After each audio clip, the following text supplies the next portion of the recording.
Hello everyone and welcome Hello. to our WrestleMania 39 prediction video. They're going back to Hollywood and we are going to have a hell of a two-night event in the lovely Hollywood, Los Angeles, California.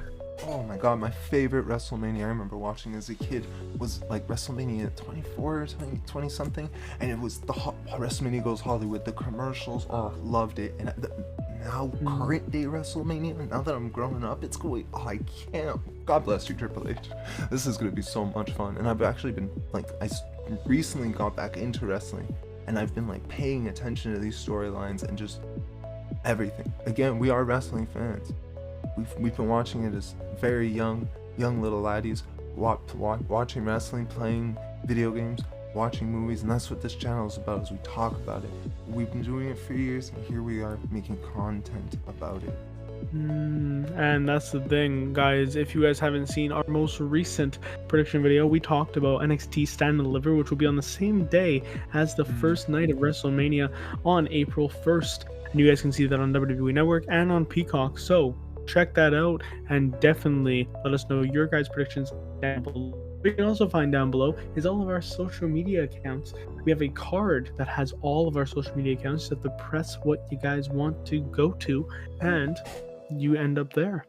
Also, if you guys would like to see a lot more stuff, just show us a bit of support by liking this video, by commenting your thoughts and your predictions, and by subscribing to us here on MoreMadViews. And don't forget to ring the bell so you're notified on all future videos. And with Honestly, that, we praise this, and we just really want you guys to like and share. We really just want you guys to comment overall. Just give us your opinions. If it wasn't for you guys, we wouldn't be making these videos. exactly. And like I was about to say, and with that, we love you guys having just a support system with us. We always say to the people that we do films with on our other channel, MadViews Productions, that's our main channel, but then we come here and we have a fun little together with you guys, that we are so happy when people are happy about our passion projects, but we also are so happy that we have a community that we can talk to about wrestling, about any movies that are coming out, any TV series. We most recently just did something about Power Rangers, and a new one coming out, and we would have never done that or really talked about it if we didn't have you guys to enjoy this lovely journey with us. So thank you guys so much. We just want to say that before hopping into the biggest WrestleMania in recent times, as WrestleMania 39 comes in only a few days, guys, and we cannot. No. April 1st and April 2nd are 2 days that I have been praying for. The second they announced the dates, I was like, work, I'm not coming in, I'm sorry. Like, I am so excited for this WrestleMania. The WrestleMania that Paul, our good boy Paul, Triple H, I don't know why I called him Paul.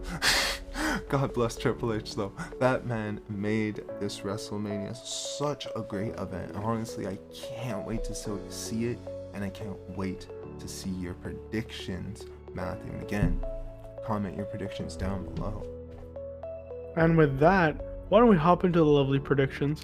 But what I can also tell you guys is, I suggest at the end of WrestleMania, on both night 1 and night 2, go and watch the press conferences that Triple H has been doing. They're absolutely incredible, and it gives you more of an insight on not just the business, but also the storylines that might be coming up. So, little note there for anyone that wants to check that out.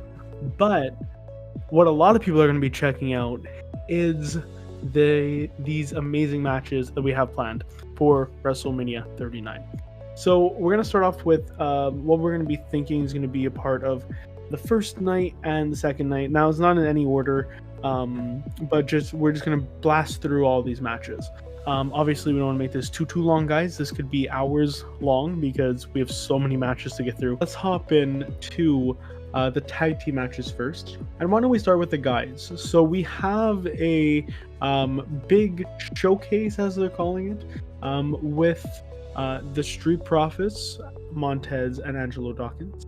And we also have that of Otis and Chad Gable, as well as the odd team in this that I am kind of off about, the Viking Raiders, as well as Braun and Ricochet, who I'm also kind of not so digging, but it's happening anyway, and it's still going to be a great match. I'm kind of off-put-in by what's been happening recently with the Viking Raiders. They seem like they don't know what direction to take it, and they don't know where to go with it. They've been repackaged so many times too that it's just kind of hard to like continue to follow their character and want to like grow with their character. What they're doing now, I think, is fun, but like exactly, like I feel that they can be a very big force to be reckoned with. And we've saw that against like Drew, and we've seen that against the Usos, right? They've fought the big teams. My thing is, if they're meant to be a killing machine, they're meant to be these Vikings that are supposed to rip through people. Isn't this the perfect opportunity to do so? You would think, right? Yeah, I think and then they lead on to, going against whoever wins that later tag team match that we'll get to. But whoever wins that later tag team match, right? I don't mind seeing the Viking Raiders. They're amazing in the size and the things that they do. It's great to see, and I overall think it's going to be a great match. But Dev, who do you think is going to be taking the dub from these four? Some good teams, some odd teams. Yeah, we do have some. We have a good 50-50 split because the Street Profits, love them. They're a great team. I just think everything they're doing is just amazing. Dawkins and Ford, two singles competitors that are just perfect. Gable and Otis, they're a good team, but I see them soon splitting them up with Maximum Male models, which I think might actually play a role in this match. Braun and Ricochet show kind of what we mentioned in NXT Stand and Deliver, why you need some call-ups in that tag division, because WWE's tag division is a little rocky because they have so many people and they need to like balance it out, but it's a very rocky tag team division. It's not to be disrespectful, but it's not very strong from what we've seen from previous years. And then Viking Raiders, I think maybe should have been New Day if Kofi wasn't injured. Thinking about it now, that could have just been supposed to be New Day if like one of these teams could obviously get replaced by New Day if Kofi wasn't injured, which unfortunately no Kofi Mania this year. My overall prediction and who I'm hoping wins this match, Street Profits, and being is because they're such a good team. Viking Raiders, yes, I do agree. Hopefully they do rip through and do some very good moments, but I think Street Profits should get the pin on Gable or Otis after some male maximum bullshit. And I think they're just a really good team that I think could elevate more and more of that tag team division. And that's the thing, we kind of saw on Raw too, that like obviously this is going to be an amazing match, right? Montez has been notorious for flying high and for doing these crazy moments. We saw it at Elimination Chamber. Right, we saw Gable every time he's in a match, and this is why they want to put him as a singles competitor. He can do it, right? And then Braun as a singles competitor has always worked. Ricochet I can watch for hours upon end. And just the Viking Raiders, like I was saying before, it's just, I feel like they kind of have put themselves in a box with that. And I kind of want to see a bit more of, just that entire group. Yeah, those characters. I do agree. I think hopefully maybe they will win this match, but I'm going for Street Profits. That's the thing. I like them, but I do not believe that they're going to take that shot. I think they're going to play it safe, and I think they're going to give it to Street Profits as well. And I think that can lead to another great match with whether it be KO and Sami, which could be an incredible match as well, or that of Usos and Street Profits, right? It could be a good thing. But that's our possibilities. We'll get to that tag team match later, but let's get to the other tag team match number 2, Matthew. So match number 2 is that of course, the other tag team match, the women's tag team showcase, which has an odd bunch Amount of girls. teams. But I don't mind. I don't mind the kind of scramble that has been happening. They're kind of giving everyone a chance, and that's a great thing that Triple H has been doing. So most recently, Chelsea Green and Sonya Deville got their chance to be in the match. We also randomly got Ronda Rousey and Shayna Baszler putting their claim into this match. As you can hear with our voices and how we're looking, not too happy about that, but we'll get to that. We also have that of Liv Morgan and Raquel Gonzalez. Love that. And we have a very odd mix of women in this match, with the final team being that of Natalya and Shortzi. Now, again, very much a scramble, right? Just complete scramble of competitors, but every woman's almost in this match, right? And just overall, most of them are there, right? And it's good to see. Don't get me wrong, amazing to see. However, I don't think about this from some of the women in the locker room. Ronda Rousey was not doing good work. She almost killed Shotzi in the ring with the DDT. This is in one of the matches that you're supposed to be elevating the talent, not taking them out, right? You then go against Liv Morgan, you go against all these people, and you're just not performing to the standards. So they literally take the title off of you and give it to Charlotte. And now you still get a spot just by not claiming it into this match. Now, I don't mind. I do agree, but I think they still have her under contract and they're trying to figure out what to do. Of course, I get it. Her with Shayna's. Honestly, they could hopefully do a lot better in the tag team part, because I think those two together could be really, really a force to be reckoned with in the tag team division for the women.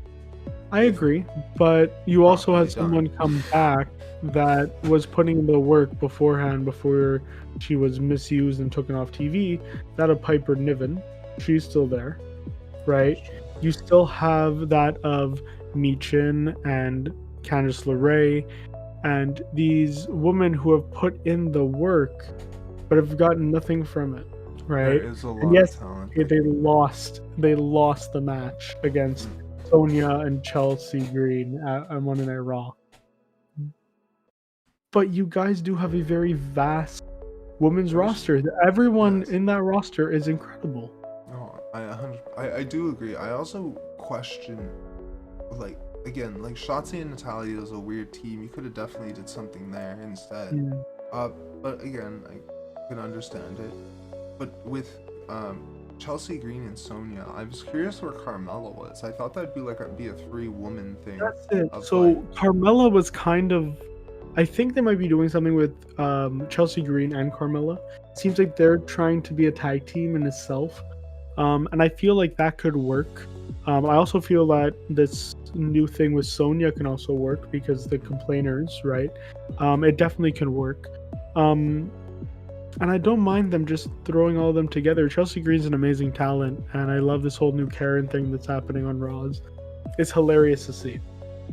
The only thing that leads me towards not putting Chelsea Green and Sonya Deville winning this match is because you have a titan of a team at the end of that I think they're trying to still elevate when they don't need to anymore, but still trying to elevate. That being Raquel Gonzalez and Liv Morgan. Now, Liv Morgan is a former women's champion, right? Furthermore, Raquel has been an NXT women's champion for a very long time. Both won the big gold. But they haven't, Raquel has not won a women's champion up on the main roster yet. I think you're going to see this more against people like Rhea Ripley, people like Bianca very soon. But I think they might need that match. And this is why I'm going with Raquel and Liv to win this match. A lot of this stuff, guys, comes down to a science, right? When they have that bigger star power, especially in a big star WrestleMania, your chances are they're going to get the win, right? But here I think it's going to elevate all the women that's in this match. I just think that Raquel and Liv are probably going to get that little bit of push and overcome these weird but also formidable teams. I do agree that Raquel and Liv, honestly, I'm going to say that they are going to be my option to win this match, because the only other team I could see winning is Ronda and Shayna there. But the thing, I only see that because they are such a, like, they could be a really cool tag team. Like, they've been showing some pretty cool tag team stuff already. And I think if you, like, do that properly, they could be a really, like, good tag team. Like, these two UFC cats basically, like, doing the wrestling and, like, killing it with that style in the women's division. It's a great idea. It could be done properly. They can have some crazy matches. But I don't think they're going to pick it up that Mania. I think Liv and Raquel are going to end up having that moment, and even then, like, doing something further down the line with them, of a rivalry even more so, because I feel like there's a lot there we haven't, like, seen, and we've seen them both at the Chamber doing amazing crazy stuff. The sunset flip off the Chamber was amazing. Please just go watch our video, the live footage from the Elimination There'll Chamber. be an eye icon right up here, guys, but also check down below, be down there as well. But that's the thing, bro. Honestly, it's also the part where they're formal opponents for the championships later on, right? And you also need to think about it as these other tag teams are just formulating because they can kind of coexist, right? Or literally just became a tag team. That's why now we have seen them go back and forth, but we have seen them be as one before too, Liv and Raquel. So as formal big opponents for the bouts coming up, and just good singles competitors, because keep in mind, in a fatal 4-way tag team match, you're going to be going one-on-one with another opponent all the time. You're not going to be going against everybody in the match most of the time, right? So I think, honestly, I think Raquel and Liv is a good pick. And also, Liv has had experience with Rhea Ripley being her tag team partner, at least for a good few bit, and I know they've done some stuff together. So that's it. It's like she has that experience, but maybe that will also be a trust issue and something that builds up later. Who's to say? Let us know what you guys think down below. And scary place. Here's also a scary place, pissing off John Cena. And you know who pissed off John Cena? I'll talk about That of A-Town Down himself, the US champion, Austin Theory. Austin Theory will be going against John Cena for the US Championship at WrestleMania. What a weird match this is, but it's also a good match to be having. And I say weird for all these things, not to criticize it, but weird because it's different.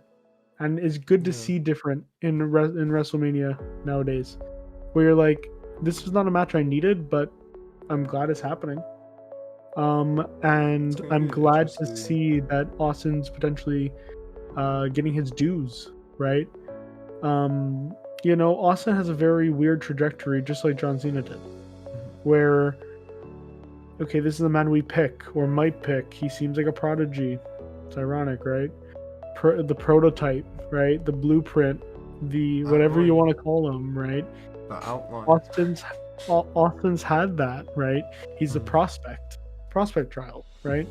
And the original prospect was that of John Cena. That's this guy that then formed into the guy that you just want to always root for, because he's the guy that never gives up.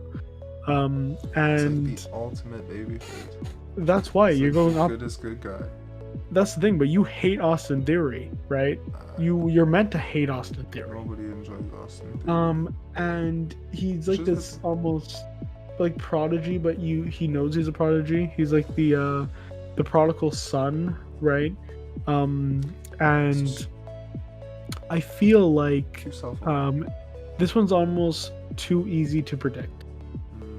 Honestly, guys, the fact that a lot of people are saying that John Cena is going to win this for another run, that's not happening, guys. I know it sucks to hear this, but it's not happening. He is a multiple.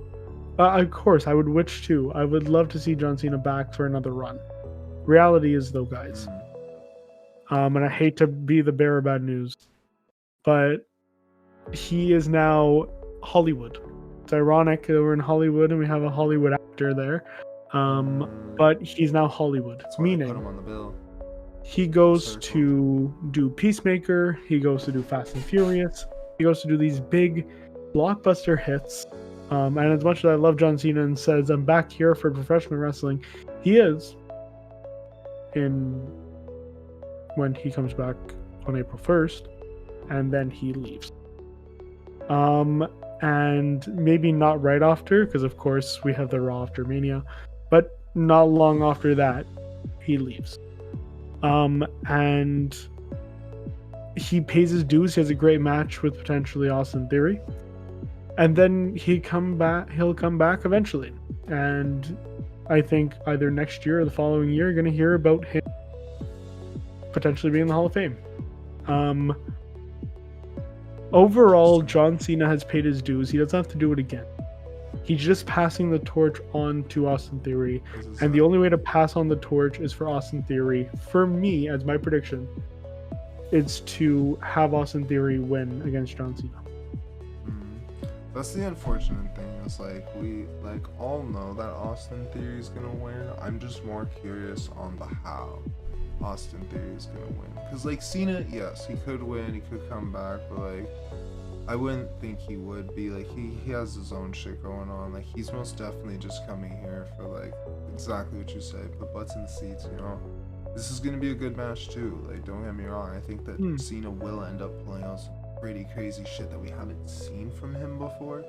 Maybe because that 5 moves to doom, he's been changing it up ever since people really got on his neck for that. It was the US Championship Open challenges that he would use to do different shit. So I'm really, really curious what he's gonna do.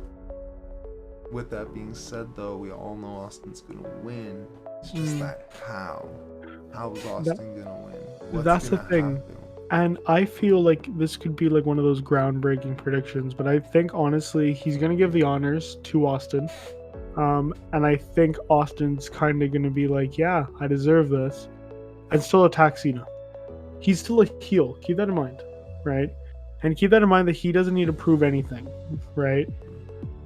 Usually when you have someone who's already elevated, for example, John Cena, The Rock.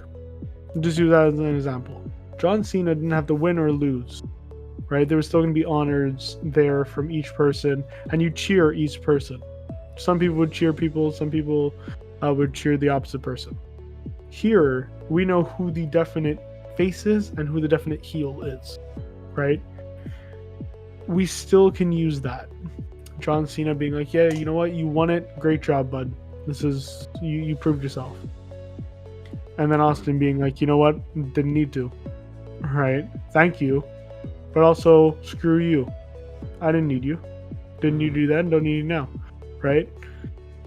So it's just an easy move on for him. Once he beats Cena, however, it's just gonna be an easy move on, and then Cena will most definitely get the last laugh by the end of it. Cena probably will be just be very respectful and try to give him the belt. I think Austin might spit on him and hit him with the belt or something, and then Cena gets his last laugh. And it ends in happiness. Cena leaves the Austin Theory wins the war, but Cena gets the last laugh with it.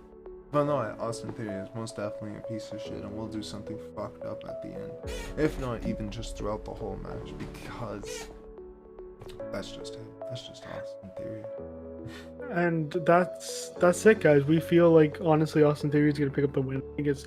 I guarantee you, people already probably know this, or if not, you kind of want to hope that Cena's somehow gonna take it and keep doing those open challenges. But reality is, guys, I don't believe that is the case. But by all means, tune in and hope for John Cena getting the win. Yeah, we want it. We probably won't get it, but we want it, of course.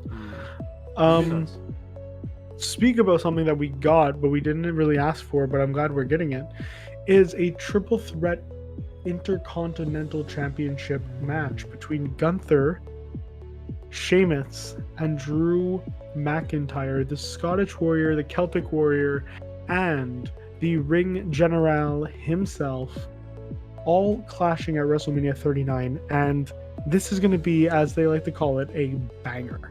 This is going to be a match that you're going to want to watch over and over again because of how brutal it is.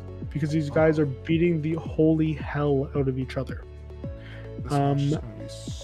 And in all honesty, they could take this 3 different ways. There is a case for each person to keep or to give the belt over to one another, right? Sheamus never won the championship, always wants it, can get it, can have that last thing on his resume. He's done it all. The only thing he hasn't done is the Intercontinental. He's just working right? Working for it, man. Drew McIntyre has been in and out of the main event picture. Wants to clutch in and get a smaller title. That one smaller title that he has that he's never beat the person for is the Intercontinental Championship. It's also the first belt he won in the company. Right, and he hasn't touched it since. Can he get back to it? And then, of course, Gunther wants to keep the claim, wants to make that mat as sacred as possible by keeping the Intercontinental Championship around his waist and to wear it proudly with Imperium. All of it's a great story, guys. And that's what it all comes down to, right? This one's really hard to predict, too. Like, the story is really good, but overall, you're just seeing 3 big, meaty men beat the shit out of each other, and there's nothing more you'd want to watch. But that's it. It's like predicting it could go 3 different ways. Like, this one's really, really... Jesus. And that's it. Like, Gunther is just such a good champion. Like, this man is so fucking brutal. Watching him live was crazy. Watching him every time in the ring, he's just a force to be reckoned with. Force to be reckoned with is an understatement. I'm going to be honest. With all of these guys, right? Sheamus. I've seen Sheamus try and do a white noise off the top rope just because he felt like it. And I've seen him go from pure white, like a ghost, to brutally red like my shirt. Because he's putting on a performance for all of us, right? He'll beat up his body completely to the point where they're bleeding, like a lot, just for our entertainment. And you see that in every Gunther match, because every time he does those brutal chops, you have the 10 pieces of Barrett that you're gonna have from Sheamus, of course, at WrestleMania. And of course, you have the devastating kicks and all these brutal maneuvers that you have with each and every person, right? So I think, honestly, it's really going to come down to who gets the last laugh, right? The only thing that I think might play a factor in this, it might go against one person. Both of them have a team of one for each other. The only one that doesn't is Drew. And a triple threat match is a no disqualification. Illegal. It's no DQs. So I honestly feel like as a triple threat, it can go, like I said, anyway. But the way that you elevate Gunther even more is by him keeping the championship by something that you didn't see coming from Gunther. Gunther's never cheated so far to retain his championship. That is true. Something that he can do at WrestleMania 39 is cheat to win. He was saying that a one-on-one, he beats them every time. Beats them every time. But when he has to face 2, can he bear it alone? Right? Who's to say? Right? And yes, we have the Brawling Brutes to kind of defer that. Doesn't mean it's not a distraction that gets Gunther the win. See, that's a good question. Like, will Gunther, I really think might end up taking this. Like, it's like why would he lose? And I think the cheating aspect that you just said would be a very good add-on to his character. Though just like you said, I think Imperium's gonna try and do something. Brawling Brutes take him out. Sheamus ends up leaving WrestleMania 39 as the champion. Like you said, man, he's been having that story. He's been putting his shit through it. I think then he's also gonna do something where he ruins his friend Drew McIntyre too. Like I think they're gonna have a very big character build up in this match, where he like does a white noise off a barricade to Drew and takes him out completely, like through the announcer table, or just something mental. And then it's just him and Gunther, and he pins Gunther, and he becomes the champion. Because that would be a moment, like that's a moment. And especially the fact, like we were saying, that he's never won it. Right? He's never won it. That's a good WrestleMania moment. Gunther might leave the champion. I think Gunther might leave champion, but when I think about it, I think my prediction goes to Sheamus. I wouldn't be surprised if Gunther leaves champion, but I'm going for my man Sheamus. I also wouldn't mind a screwy kind of win that then leads to a rematch for both of these people. That would be crazy. Because another good thing that they can elevate is then having that. Let's say that match happens on day one. Adam Pearce finalizes it, or whatever you want to call it, and now we see it again on Raw. I think it works if Gunther keeps the title at Mania and then he loses it in an unsuspected way the night after. That would be crazy. Because reality is, I can have this match 100 times.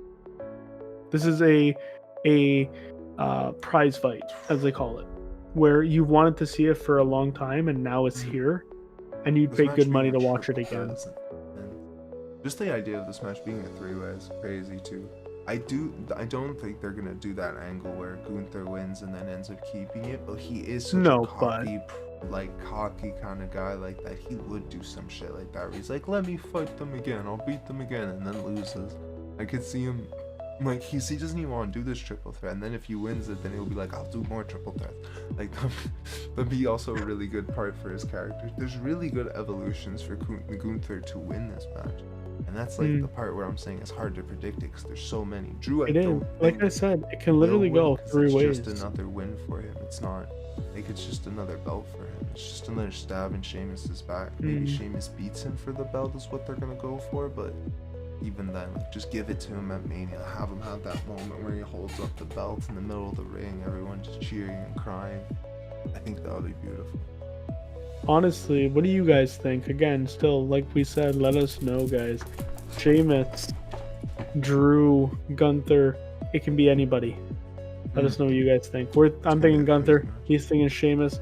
Let's see what happens, guys. It's going to be a blast. Speaking about a blast, we got a little bit of a blast from the past when Edge came back and decided, you know what? I'm going to form this team called Judgment Day. And it's going to be a huge thing. And we're now going to fight in the Hell in a Cell at WrestleMania between the demon Finn Balor, and that of Edge. The Brood Edge. Yes, it hasn't been confirmed, but it kind of has. It's so confirmed when he did that promo on Raw. That was the most edgy. Right? And anytime the background's black and there's a candle, it's edgy Edge time. Which I love that they're doing. The two leaders of the Judgment Day finally having their fucking clash. Their big 1v1, their big moment in the Hell in a Cell? Bro. Right? And it's the old school Hell in a Cell too. If you guys haven't heard that, it's going to be the silver Hell in a Cell. It's coming back. We no longer have the Hell in a Cell pay-per-view, so they're not making it staying at as a silver. And I honestly cannot wait to see this match. And I know I keep saying that, but this is why, guys. This is WrestleMania season, baby. Where we have amazing matches that I honestly can come in at any point of this card and just enjoy any match that we see. Because yes, there are some ones that I'm kind of like, don't really need it, but I still watch it and I'll still enjoy it because there are people in each match that I like.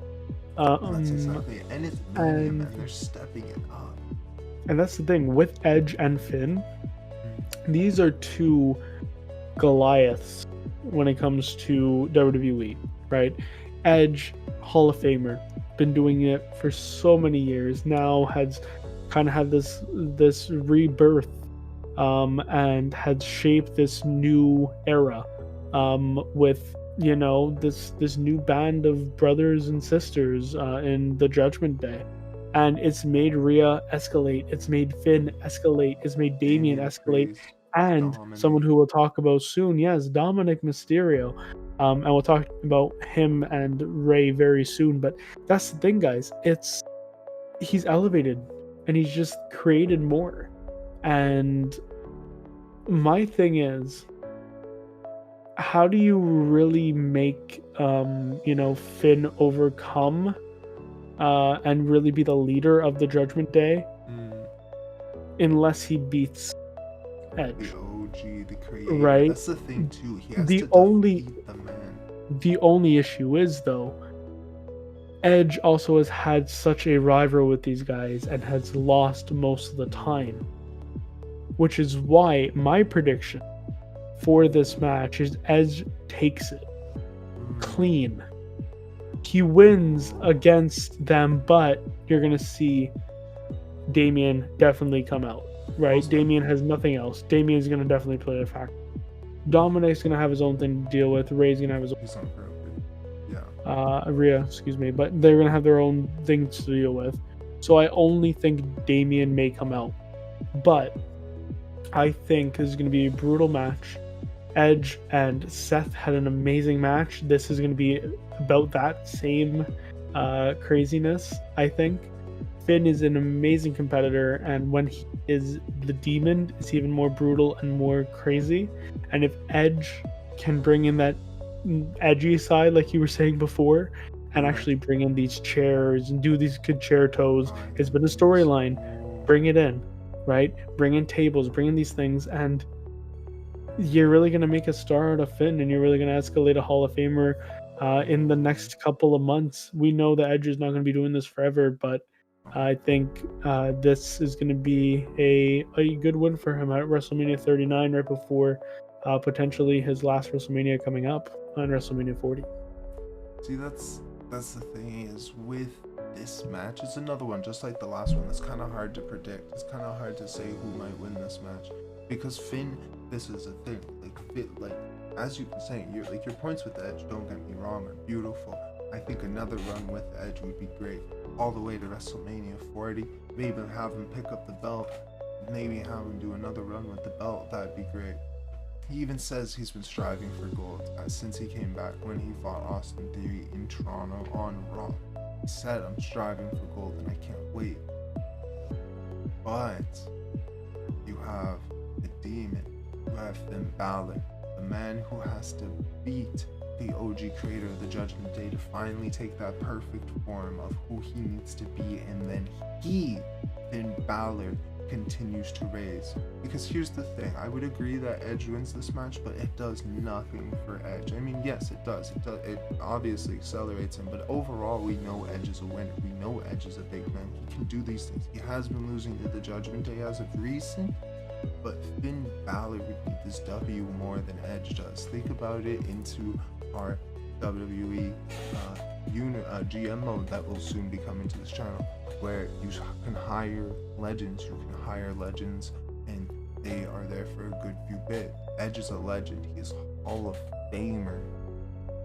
I think this is time where he loses to Finn Balor and pushes Finn Balor so he can become a man who can win belts, who can be the leader he needs to be, and be the true Finn Balor we're looking for.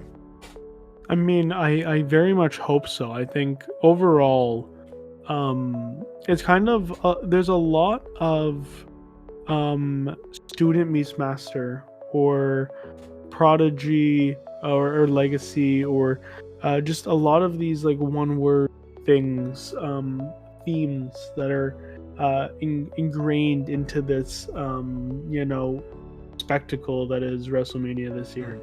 And again, a lot of the passing the torch, right?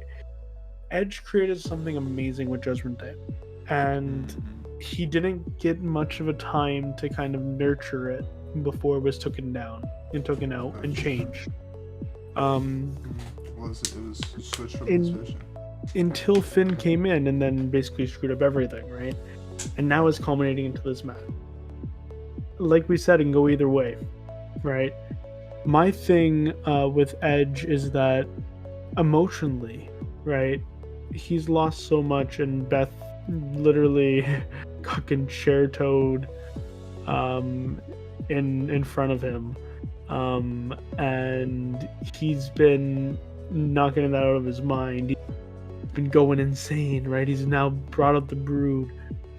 It's insane versus insane in this, and I don't think no one really comes out of this unscathed. Somehow comes out of a winner, but I think overall we're gonna see a match, a brutal. I even believe it was at the WrestleMania 20 something when they went Hollywood before. It was Edge versus Mick Foley. That match, they speared him through a flaming table. That match was insane. Like those two, it was a match somewhat kind of like this, the build. But that's the thing. You notice nowadays, right? You either need to bleed, you need to get seriously hurt, or you need to really pay your dues to be at that spot, right? Roman needed to do it too. He went against Brock Lesnar and he got cut at WrestleMania 34, I want to say, where he literally got cut with an elbow, bleeding and whatnot, and then the fans finally started to get on his side, right? And now look at Roman Reigns, right? In the world we live in. Edge, same thing, had to go through multiple things with Mick Foley for us to really care for him, right? And to see that he's a legend. Same thing with Randy Orton, literally had to go tooth and nail with Mick Foley, right? Triple H, the exact same thing, right? I feel like now it's kind of Finn has kind of been put on that back burner for a very long time. It should have never been. He was the first ever Universal Champion. And Edge kind of has sparked that light for most of these people again. And now it's why everyone is where they are, right? Damian is not really in a title picture right now, but he will be eventually, right? Rhea Ripley going for the women's championship and is such a force in the women's division, right? And of course now Finn, right? Who has always been on the top level. He just never pushed to be in a huge match, and now he is. I think now that's why he has to beat Edge to overcome. But that's it. I think it's going to be a big thing for Judgment Day, but we'll see what happens come April 1st or April 2nd when exactly. But notice I didn't talk about some in there, but we'll talk about him now. Dominik Mysterio will be going against his father, Rey Mysterio, on WrestleMania weekend. And that's the thing, guys. This has been a long time coming. Rey Mysterio is going to be a part of the Hall of Fame ceremony on Friday night, right following WrestleMania SmackDown, and we're going to see kind of what comes of that. There's been talk about something potentially happening at the Hall of Fame between Dom and Rey. We'll see. But overall, Rey Mysterio is kind of trying to pass that torch off to his son. And this is going to culminate in a match between basically Eddie Guerrero's son at this point, and Rey Mysterio. This can be a very good match. It's a match we've never seen, never thought I would see, but I'm so glad that we're seeing it again. And notice that this is a common occurrence, guys, in the 40 some odd minutes that you guys have heard us talk already. This has been a long time coming, but it's something that's just so amazing to see, right? A son really stepping into his own and becoming, that legacy that we always hoped on would be. And him as a heel, keep him as a heel. He's an amazing heel. Everyone hates him. Good. Everyone should hate him. He's amazing.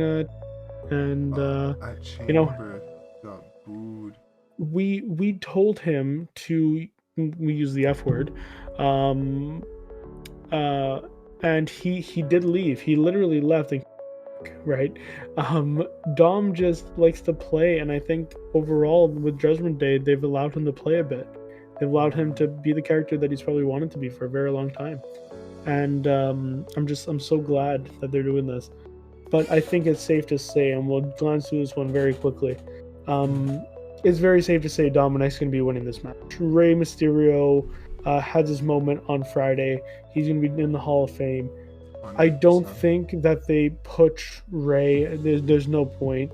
You might as well give the win to the legacy that is Dominik. Yes, it sucks for Rey, but isn't that the point? Right? I think that's going to be a common occurrence here at WrestleMania, and even with my prediction too, because I think Dominik is going to beat Rey Mysterio. I don't know how. I'm not going to. I just know Dominik is going to beat him.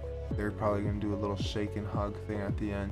Dominik will throw him out the ring, taunt along. I think it'll be great. I think Judgment Day is just going to be striving and doing so much more better throughout the end of this pay-per-view. They're just going to be elevating, and Dominik getting this win is honestly going to help him. And again, like you said, his dad had that moment. This is his dad's moment. Just seeing these two in the ring together is just going to be such a great moment. Like, I literally remember watching the little ladder match, like, as a kid, like watching the Rey and Eddie ladder match for Dom. Like, that was great.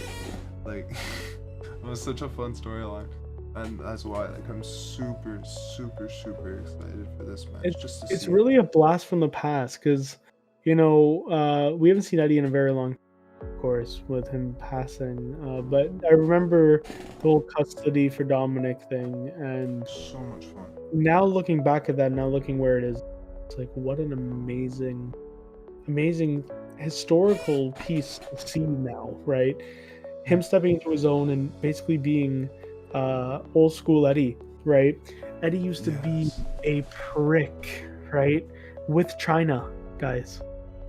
Now we've basically gotten that again with Mami and with Dom. And it's so great.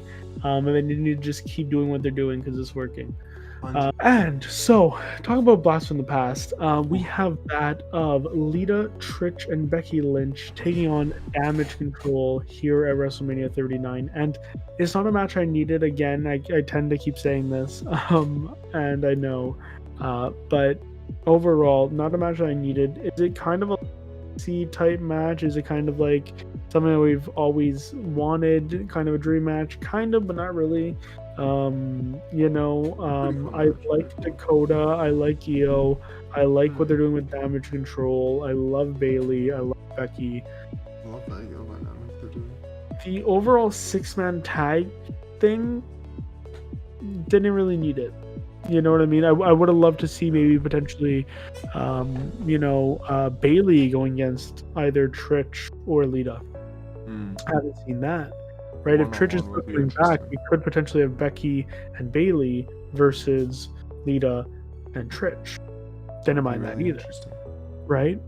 But overall, we get this 6-man tag, and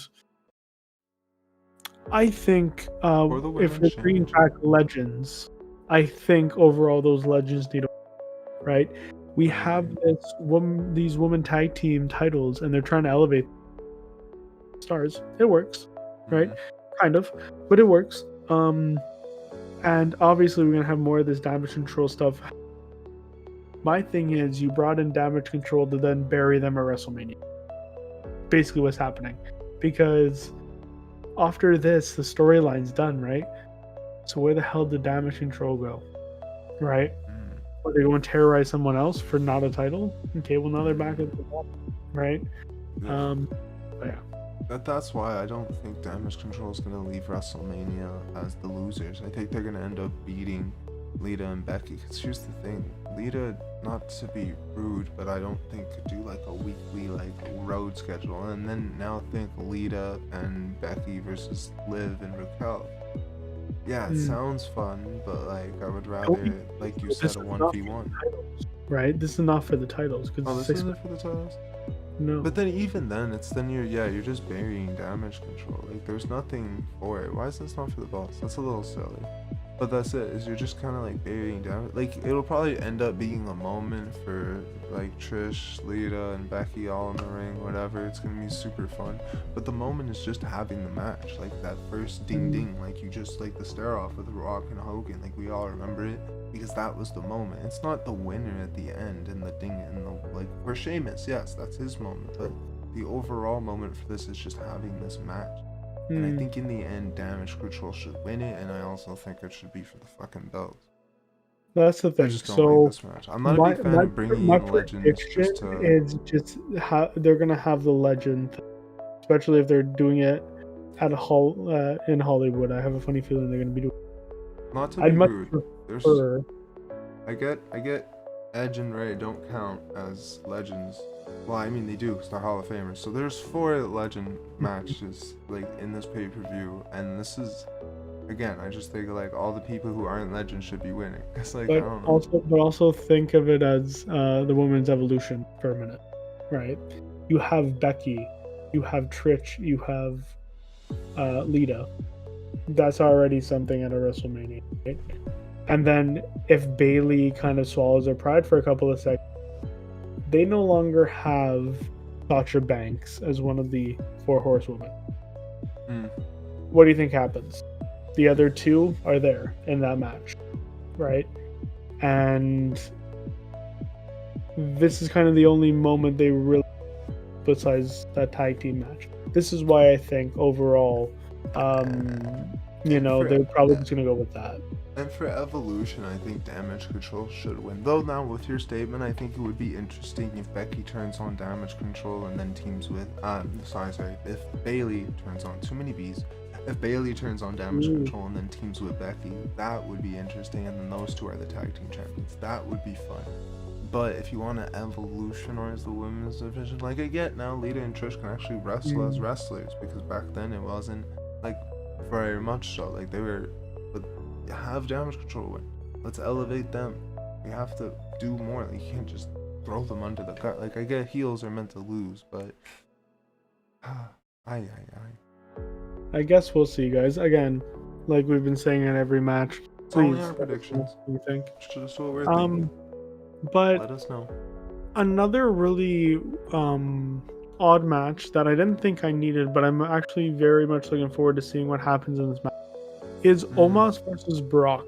Now, Omos versus Brock has been a match that I didn't think I needed, but I am very much getting more and more invested into Omos with the fact that he's such this huge human being, and he's probably one of the best big men, and I mean tall, in ever, potentially, right? The last big tall man that we're like, okay, well, this guy's meant to be the Great Khali.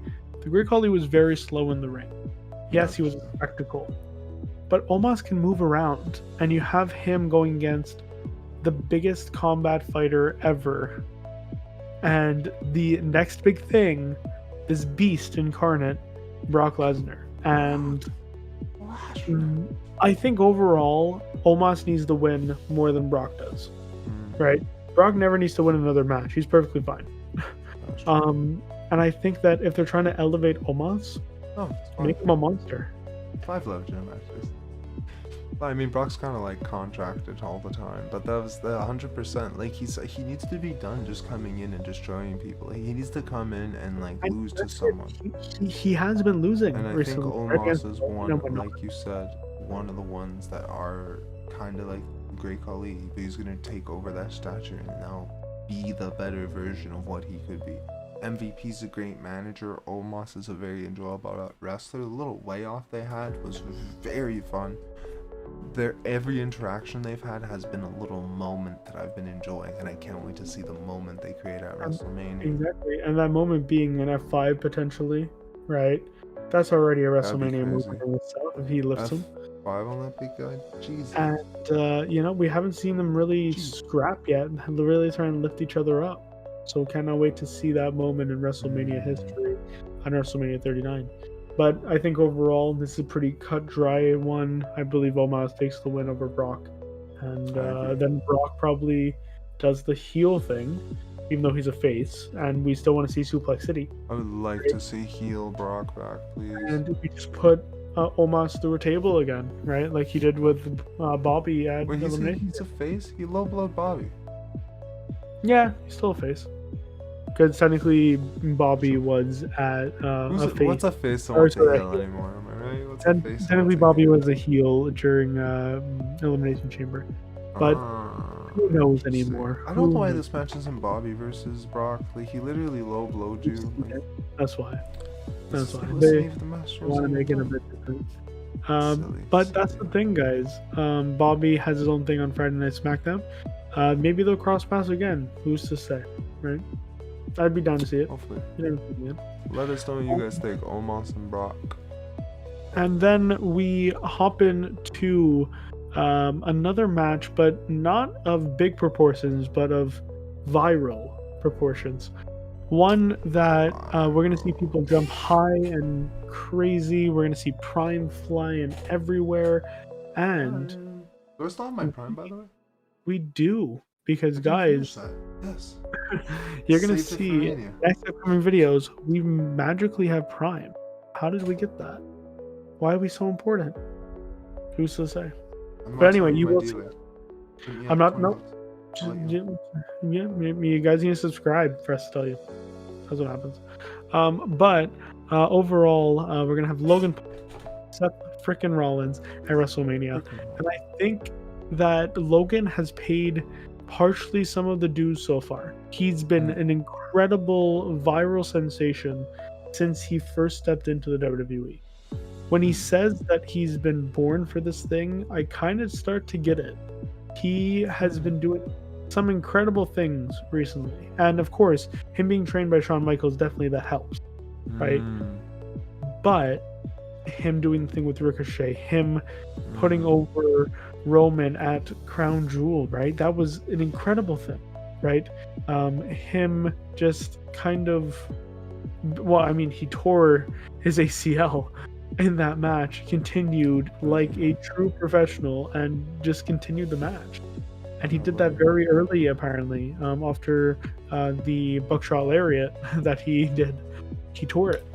And now we look into going against potentially the biggest blockbuster match he has been in, because Seth Rollins is the everyman person in WWE that you can put anybody and he's going to make a star to you. Now you put that in the bright lights of Hollywood, in SoFi Stadium, where these two can jump around, do crazy stuff, and has the biggest audience of WrestleMania history seeing this match. Who do you pick? Who are you going for it of?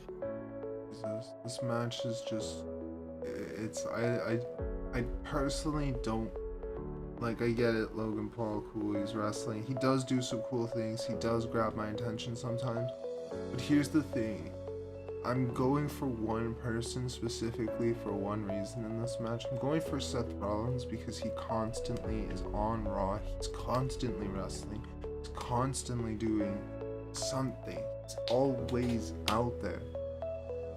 Logan, if Logan wins, the only thing I ask for is he's a constant superstar on the show. Just show up on Raw, have matches, have weekly matches.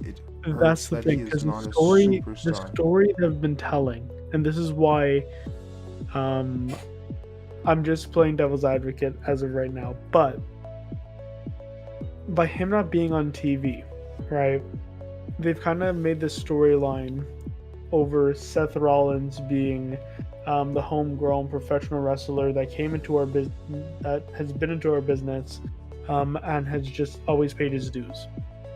And then you have Logan, who has done this podcast thing, who's doing it for the paycheck, who comes in from time to time. This last happened when Brock was there, right? Same thing, same exact thing. And then he disappeared. Then he came back, and then he disappeared, then he came back. Overall, I don't think we'll ever get a full Logan Paul always in the WWE. It sucks to say it, but I think with YouTube, with all his businesses, I can't see it. And I think that's what he signed on for, as far as I know, right? However, in these next couple of months, that might change as Backlash is going to his hometown in Puerto Rico, where he currently resides, in Puerto Rico. Overall, I think what will happen here is we're going to have Logan Paul overcome Seth Rollins, even though it's hard to swallow because he's not the everyday guy there. And he's basically said, you are in a place you don't understand. This is why I think he's going to get the win. I feel like we're going to get some underhanded tactic, something that happens between Logan and the ref, or between Jake potentially coming out, or potentially someone or something happening that leads to Logan somehow picking up the win against Seth. Not in a clean way. I don't think Seth is going to lose clean. Because this has been escalating and Seth has lost every encounter so far against Logan, that I think it's going to seem like he's winning or about to win, and then he doesn't. And then backlash in his hometown, Logan Paul, now he loses in his turf, right? I feel like they go back and forth, and you need a villain to go against Logan. You need a antagonist to go against a protagonist, right? Logan needs to stay that heel. He's already that heel. The reason why you hate him is because, one, he's not there. Two, he already has so much backlash, unintended, on him, right? He has so much baggage that you already hate him. You might as well hate him even more, right? If he screws over your main guy, now you hate him even more in the grandest stage of them all. He's elevated. Is it heel heat to just not show up? Like, should Cena technically be a heel then? Yeah. Like, the only thing know. is, I'm not a big fan. To some people, John Cena would be a heel, right? But this brings us back to our point with Ronda and Shayna, though, where they're like, there's other people that could be in that moment with Seth Rollins. Like, there could be 100 other matches. I agree. That's it. I just think Logan Paul personally needs to decide between, like, hey, if I'm gonna sign a WWE contract, like, actually kind of show up and like do maybe one match on Raw, 2 matches if anything. That's all I'm asking for. One or two. With everything that ends up happening, though, any celebrity really easy. Whether they've been there for years or whether they haven't been there for years. I think he has to figure that shit out personally, because, like, I don't know, I don't care. Like, I'm not invested into the character of Logan Paul. I don't care for the character of Logan Paul on WWE television. Yes, he does cool shit. That's the fun thing with wrestling. But he has no character. He has no story that just continues to go. Then, like, I get to watch. He just does moments. And I agree. Like, I fuck with this drink. I fuck with everything. But Seth Rollins is gonna curb stomp his head to the fucking mat and end it. I'm gonna be honest. Off the top rope, I demand it. I like Logan as a creator. Him coming into wrestling and doing viral shit, awesome.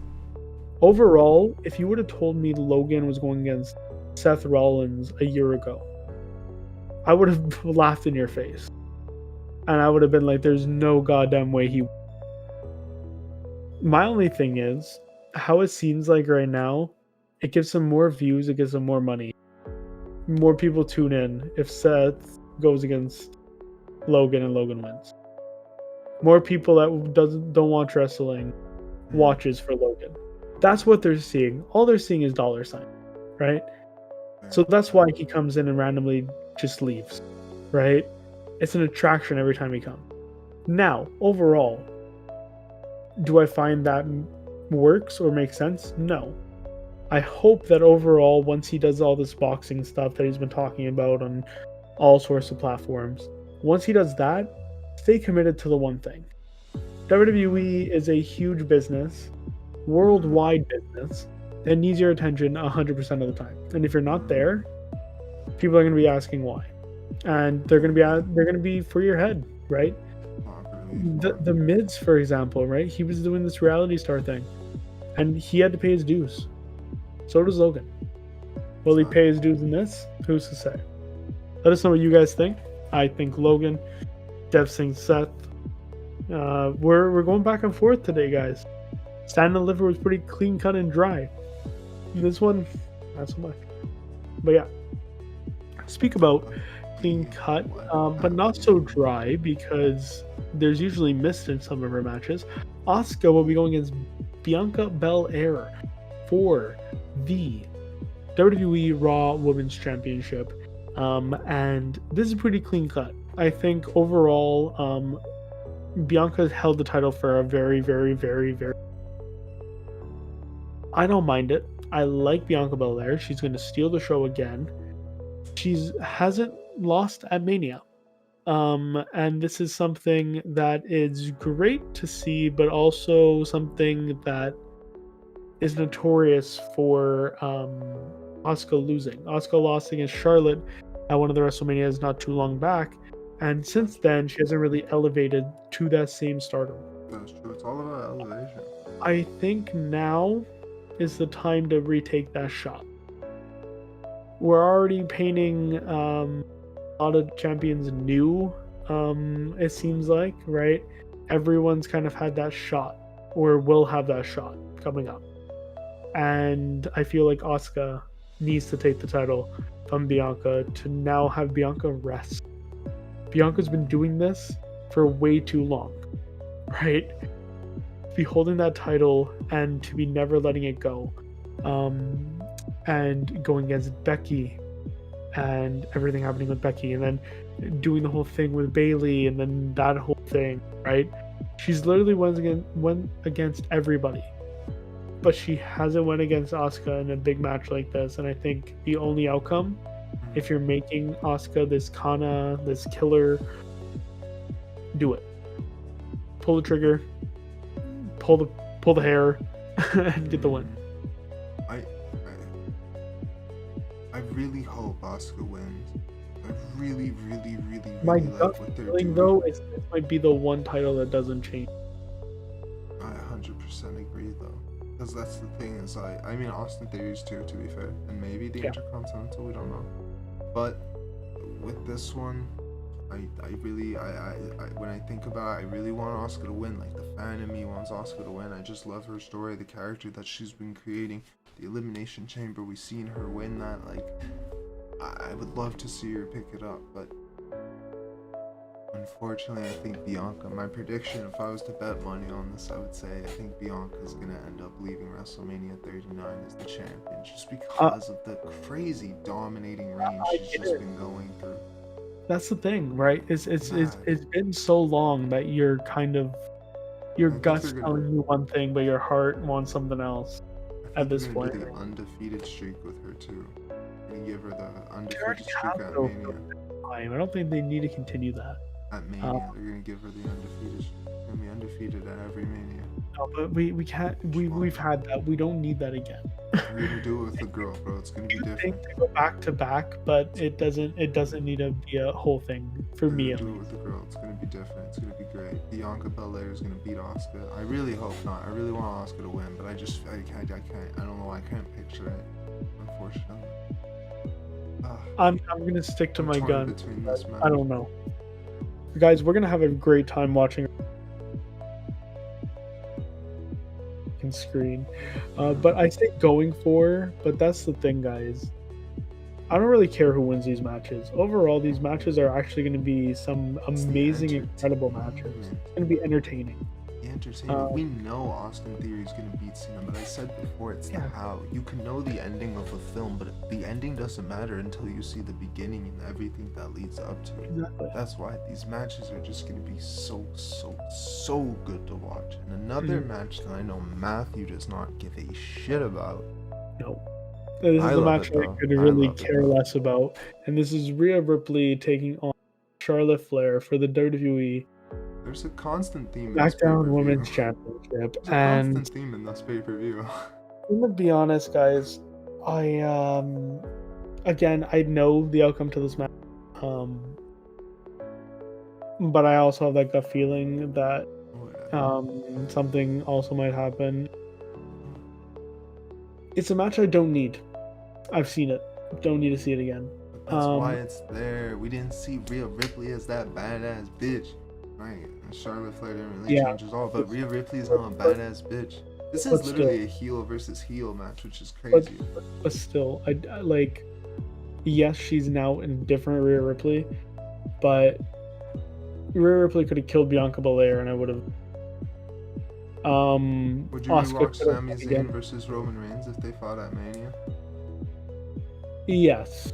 Then say that you just don't like Charlotte Flair and also be so much better with the sex. I'm gonna be honest.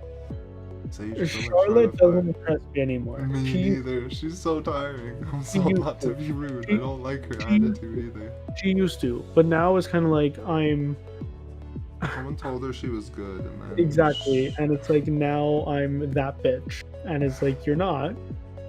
You got Without mad the at Flair crowd for name, saying what at her, and she was in the all face. honesty, and I don't care if people clickbait this or whatever, but Jesus, man. without the Flair name, what happens? What happens exactly?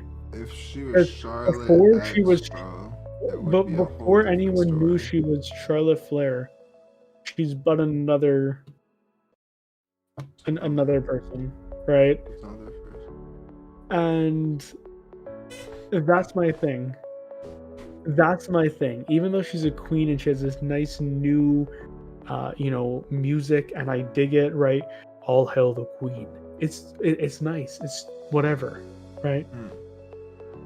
I've seen every other one of the other 4 horsewomen and many other divas, female women wrestlers, superstars, elevate and change over the time they've been there in many different ways. Charlotte has not proved a damn thing because she continues to do the exact same thing every single time. That's why I love this match. I love this match because of the growth that it had from the first one. Rhea Ripley was here, and then she elevated. Charlotte though was here, and then she probably went up a few. That's what I like about this match. One of the two at least elevated a lot, so now we're gonna see a whole different confidence, a whole different attitude going into it. I just want Rhea to go and kill Charlotte. I'm gonna be honest. My prediction, guys, not gonna hold on to this for too long. I think Rhea Judgment Ripley Day is gonna take the dubs throughout the whole night, man. I think Rhea Ripley is gonna kill Charlotte Flair. I think Charlotte Flair is gonna be whooped from the end of it. Murdered. Charlotte's gonna be calling her mommy. Anyways, but another thing that makes me think Rhea is gonna be winning this match is the fact that Rhea has Motionless in White performing her theme song live that night. That is exciting. I love that. I love when WWE does that, and I can't wait for it to come. I'm a big Motionless in White fan. She has the hardest theme of all time.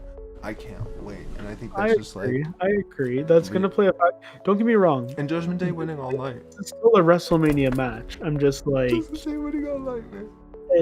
Don't need Judgment Day winning all night. I saw it once. I'm basically just like, give Rhea the title for God's sake. I'm so glad they didn't give it to her now because she's so much more in a better. It's like when we saw Raw.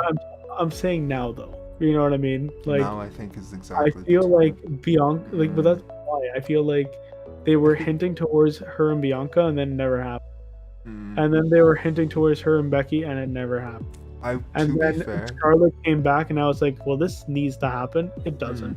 We've seen it, right? I agree. To be fair, I actually would have rather see Bianca versus Rhea, as you say this. No, I now that you say that, to be fair, because I kind of forgot like Rhea won the Royal Rumble. She had Rhea's the on option. fucking Raw, not SmackDown. But now everything changes if that's the case. That's Don't know if you recognize that. Maybe the draft. So everything with Judgment Day technically now goes to SmackDown, not Raw. Right. But they've been one of the ones where they kind of appear on both. Because even Dominik shows up on Raw and SmackDown. They haven't been following that rule very tightly as of recently, personally. Because of the tag team titles, too. It's just something to bring up because with everything with if she wins the title. The draft, which will be after Mania, the Monday after. We have a video about the Monday after Raw coming up very shortly after this one. Make sure to keep an eye on that. We both think Rhea's going to win. Who do you think is going to win? Let us know down below. Now, right before the main event, Matthew, I know you've been wanting to talk about this match all night. Look at both of our shirts. The match right before the main event. Tag. I think this one we don't have to talk too much about, but I want to just say Bloodline has been the best damn thing we've seen on WWE television for a very, very long. So thank you, Sami Zayn. Thank you, Kevin Owens. Thank you, the Usos, Solo, Paul Heyman, and of course the one himself, Roman Reigns for such an amazing, compelling, dramatic, comedic, This is incredible, just put together story from start to finish. And I think love everything. unfortunately the bloodline is going to start to crumble. Yes, we're starting to see the shattering of the bloodline, but I feel like it needs to happen. I feel like there's something there that I want to see the fragments kind of be picked up after the brutality that happens after this match and our main event. This match is going to be insane. And the match we are talking about, guys, as you guys more than likely already know, is Kevin Owens and Sami Zayn going against the Usos for the WWE World Tag Team Championships, and they're the undisputed champions, of course, so they're both on Raw and SmackDown. So what this will mean, if KO and Sami were to take this, they are on both shows. They are putting on matches on both shows, and I think even though we are very biased because we do live here in Montreal, Quebec, Canada, I think that's an amazing thing. These two are two of the best performers that WWE had. They can put over anybody, and any match is absolutely incredible, which is why I think this is going to be the match of the night. I think this tag team match is going to go through the roof. Kevin Owens and Sami Zayn. The best match of the weekend, I'm going to be honest. Could be. Kevin Owens and Sami Zayn were a team before as Kevin Steen and El Generico in the independent scene, and now finally seeing them come together as a tag team in WWE is just, I've been waiting for this moment. But unfortunately, I don't think they're going to pick it up at Mania. Where do you think they're going to win at Backlash? Because I think this rivalry could continue to go and go. Usos beat them. They have that match at fucking Backlash. Make it Extreme Rules. Make it violent. Because I think this match could be so much more interesting if you add a hardcore factor into it, which they didn't do for Mania. I think is going to end up happening, and I do agree that could potentially continue the rivalry, but I still think the rivalry, what I think is going to end up happening is it's been noted that Roman Reigns is potentially leaving for a period of time very soon. However, I think this is going to play a factor as to what happens in the following match. So kind of spoiler alert here, guys. I don't think Roman is going to keep the championship. I don't believe that's the case. I think Cody's going to be taking it, guys. I think the destiny's happening. But I think what's going to end up happening here is I think in the first day, we're going to see the bloodline first start to crack. This means that I believe KO and Sami will win this match. What will end up happening is that's going to get into Roman's head, pissed off. We've seen him be pissed before and it almost shake him completely, right? And we've seen him kind of had that whole head of the table that has a screw loose and has that step behind because of that. I think what's going to end up happening, he's going to be pissed at Jay or Jimmy, and I believe this is going to lead to Cody picking up the win. He disappears. We ask our questions why, right? We can still have conversations with the tribal chief even though he disappeared, right? Paul Heyman is going to be on the phone while he's taking whatever. He said to go just continue doing the bloodline thing and get the titles back for God's sake, right? We need to be something, right? And I think the distance is what's going to end up getting to the people who they've said are going to attack and kind of break up the Usos and the entire bloodline so that Roman goes against them later on. And I think this is what ends up happening. Then on Backlash, we have that match as a rematch. No matter what, I think we're getting that, right? And I feel like here is where you can potentially have that divide start to happen between the bloodlines starting to crack all the way till the end of the summer. And I feel like by the end of the summer, you're going to have Roman Reigns against either Solo, you're going to have Roman Reigns against Jay, or you're going to have Roman Reigns against I don't mind that. Do I think I need it? No. I just With want the to see story, Roman though. doing more stuff, and I want With that the story to story. continue. Yeah, the The story only would just thing go is, crazy. but that's the thing. I think the only way that this story concludes for the time being, or it continues to go through the right trajectory, is if eventually Sami and KO have that moment. Do they have that at Backlash? Honestly, I don't know, but I maybe. think WrestleMania is that moment where they're so big But right they now also have never that if teamed they don't together jump on too it, in WWE. They've also right? never But teamed that's together the in thing. WWE. So But maybe that that lack future of thing, experience who's will knows? not work with them. And Who that's knows? why maybe Usos might be able to come through. With the main event though, Cody and Roman, we've Mm, already gone into it. Obviously everyone thinks Cody's gonna win. More unlikely he will. I won't be surprised. But I'm hoping Roman does because we haven't seen Roman versus Rock for that belt. I honestly thought this match at Mania was going to be Rock and Roman. It wasn't. And I'm there really, is still really, that really slight hoping. chance. So there are multiple chances with this main event. We could technically see The Rock come out, hoist stuff up with Roman Reigns. That's a possibility, of course, in the end of WrestleMania Takes So Hollywood many again, possibilities. WrestleMania 39. We also have a possibility that reports have been saying they're trying to get Randy Orton back. So if Cody does get the win, who is his first opponent that comes back? Legacy. It's all about He's legacy. It's all mentioned about Legacy before ending in the the song. story, right? It's all about ending the story. Randy coming back and potentially going for the shot right at the beginning. You're not seeing that coming. And even if you are, you're like, I want to see that. I want to see that match now. How much are they elevated? I Teacher, would not expect him to come right? back. That would be a lot of fun, but Roman on this reign. And also I would like to see Roman be the champion while he's alone. No more bloodline, no more nothing. Also I think something though is gonna happen where Roman ends up keeping one of the belts because I really think they're gonna make him beat Bruno's record. Maybe not. Maybe not. They might just leave it alone, which out of respect. But the only thing is now how that's billed is going There are two belts. unless what ends up happening is after the tag team match, and they potentially losing it, he then says, you know what? Well, how did you get the opportunity of getting both belts? You only won the Royal Rumble. Maybe he gets paranoid and that's what happens, right? Possibility. That's another possibility. He gets paranoid and backs up. He's like, you know what? Yes, I'm the undisputed champion, but technically with the Royal Rumble, you're only allowed to not to. That's true. Right? So you know what? You want the WWE Championship so bad? Okay. By all means, let's put it on the line. And then he loses it.